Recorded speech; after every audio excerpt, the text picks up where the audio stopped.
탄핵 심판 뉴스가 워낙 중심에 있다 보니까 형사 재판 뉴스는 좀 밀려나긴 했는데 윤 대통령에 관한 사건이 이제 재판부가 배당이 됐습니다. 설명을 좀 해주시죠. 네, 이제 서울중앙지법 형사합의 25부에 윤석열 대통령의 이제 내란 혐의에 대한 사건이 배당이 되었습니다. 근데 이제 해당 재판부에는 윤석열 대통령뿐만 아니라 이제 김영현 전 장관, 그리고 조지호 경찰청장, 그리고 김봉식 전 서울청장, 그리고 노상원 전 정보사령관까지 이제 지금 배당이 되어 있어서 이제 재판 공판이 이제 이미 시작된 상태이고요. 윤석열 대통령에 대한 재판도 이제 곧 시작될 예정입니다. 사실 이제 피고인은 다수이지만 쟁점은 유사합니다. 그리고 각 쟁점의 입증을 위해서 검사가 제출한 증거들도 사실상 이제 동일한 증거들이 제출돼 있기 때문에 법원이 이 사건을 정확하게 파악하고 있는 재판부로 하여금 집중해서 이 사건을 심리하게끔 하도록 하기 위해서 이처럼 배당을 한 것으로 보이고요. 특히 이제 각 증거에 대한 판단이 이제 재판부마다 만약 달라지게 될 경우에는 결과적으로 혐의에 대한 판단도 달라질 수밖에 없기 때문에 이제 그런 부분에 대한 통일적 판단을 위해서 이와 같이 배당을 한 것으로 지금 보입니다. 지금 윤석열 대통령부터 네 인물이 다 하나의 재판부에 배당이 된 건데 말씀 듣다 보니까 생각이 난 건데 그러니까 효율성 측면에서 빨리 재판이 돼야 되니까 그 부분이 이해가 가는데 피의자 입장에서 방어권 측면에서 아니 재판부가 한쪽으로 동의를 하다면 이 재판부 따로 이 재판부 따로 결론이 나오게 되면 이제 혼란이 있을 수 있겠지만 방어권 행사하는 사람 입장에서는 유리한 판단 아니겠습니까? 이제 그렇긴 한데 사실 현재 피고인들 입장에서는 어느 재판부가 본인한테 유리할지는 알 수 없는 상황이죠. 예를 들어서 뭐 본인이 판단할 때 우호적인 재판부로부터 재판을 받고 있는 상황에서 만약에 다른 재판부로 병합이 되고 해당 재판부가 만약에 본인들이 판단하기에 좀 이제 불리하게 재판을 진행한다라고 판단한다면 이제 그 부분에 대해서 문제 제기를 할 수 있겠지만 현재는 이제 어느 재판부가 어떠한 관점에서 사건을 진행할지 모르는 상황입니다.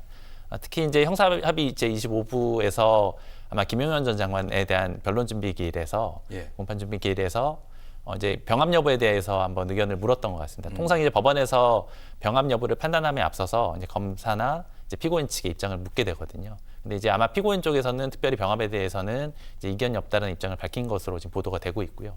오히려 이제 검사 쪽에서 병합보다는 이제 개별 심리가 필요하다 이제 이런 입장을 밝힌 것으로 보이기 때문에 만약에 병합 결정이 이루어진다고 하더라도 현재 상황에서 볼 때는 피고인들에게 특별히 불리한 상황은 아닌 것으로 이제 그렇게 보시면 될 것 같습니다. 이 재판부가 어떤 예단을 갖고 있는지는 알 수 없는 거다 그렇습니다. 이런 말씀.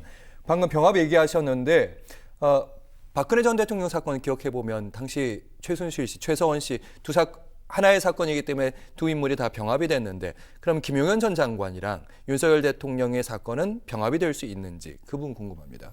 네, 이제 당시 박근혜 전 대통령과 이제 최서원 씨 사건들이 다 병합이 됐던 이유는 마찬가지로 이제 쟁점이 동일했던 점도 있었고요. 특히 해당 사건 같은 경우에는 워낙 자료가 방대하고 쟁점이 복잡했습니다. 그래서 사건을 잘 파악하고 있는 재판부가 진행하는 것이 맞겠다라고 당시에도 판단이 됐던 것이고요. 특히 이제 이번 사건의 경우에도 사실 사안의 중대성 면에서나 어떤 사안의 복잡성 면에서 볼 때 당시와 크게 다르지는 않습니다. 다만 이제 이 병합을 할 것인지 여부를 판단함에 있어서 만약에 김영현 전 장관의 어떤 재판은 상당 부분 진행이 되었는데 윤석열 대통령의 재판이 막 시작하는 단계에서 병합이 된다. 이렇게 되면 재판이 좀 지연된다거나 하는 문제가 발생할 수 있는데요. 현재 보면 김영현 전 장관에 대해서는 이제 2회 공판 준비 기일이 예정되어 있고 조지호 청장 그리고 김봉식 청장 그리고 노상원 전 정보사령관에 대해서는 6일에 이제 첫 재판이 이제 예정이 되어 있습니다. 아마도 윤석열 대통령에 대한 첫 재판도 아마 이번 달 말 정도에 아마 진행이 될 것으로 보이는데 이제 그렇다고 한다면 절차적으로 볼 때 병합을 하더라도 어떤 절차가 지연될 가능성은 현재로서는 그렇게 높지 않기 때문에 이제 병합 가능성은 제법 높다 이렇게 지금 예상이 됩니다. 알겠습니다. 병합한다고 가능성이 높다고 하셨는데 그러면 인물이 벌써 4인물입니다. 5명. 김봉식 서울경찰청장까지 합치면 그러면 하나의 사건에 5명의 피고인이 들어가는 것인지 그 부분도 궁금하고 그렇기 때문에 이제 병합도 하게 되면 집중심리 얘기가 나오더라고요. 그 얘기가 무슨 얘기인지 궁금합니다. 네, 우선 이제 집중심리 제도라는 것은 이제 그 사건을 말 그대로 집중해서 심리한다는 것인데요. 그러니까 통상 형사 사건의 경우에는 보통 한 달에 한 번 정도 합니다. 왜냐하면 이제 그 재판부가 맡고 있는 사건이 많기 때문에 이제 한 달에 한 번 정도 하는 것이고요. 만약에 사회적 이슈가 좀 되었고 집중도가 높은 사건의 경우에는 매주 진행하는 경우도 있습니다. 근데 집중 심리라고 하게 되면 보통 통상 일주일에 3번에서 4번 정도 진행을 하는 것이고요. 지난 이제 박근혜 전 대통령 사건의 경우에서도 이제 집중 심리 형태로서 일주일에서 3번에서 4번 정도 이제 재판이 됐습니다.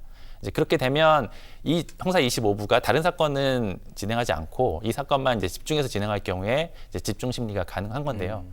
만약에 그렇게 하려면 아마 법원 입장에서도 신권을 이 재판부에 배당하지 않거나 기존의 사건이 어느 정도 정리가 된 다음에 아마 이루어질 것으로 보이고, 만약에 병합해서 심리가 되면 모든 피고인이 같이 출석을 하게 됩니다. 다만 이제 각 재판에 따라서 특정 피고인에 대한 쟁점은 없을 수가 있기 때문에 이제 그런 경우에는 변론을 분리해서 이제 쟁점이 있는 피고인들만 출석한 상태에서 이제 재판을 진행할 수도 있습니다. 알겠습니다. 어쨌든 병합 가능성이 높다 이런 말씀하셨는데 탄핵 심판에는 윤 대통령이 직접 매번 나오고 있는데 형사 재판에도 언젠간 나와야 되잖아요. 예. 형사 재판의 경우에는 피고인은 반드시 출석을 해야 합니다. 예외적인 상황이 아니라면 반드시 출석을 해야 되기 때문에 윤석열 대통령은 이제 형사 재판이 시작이 되면 이제 매 재판마다 출석을 해야 되는 상황이고요.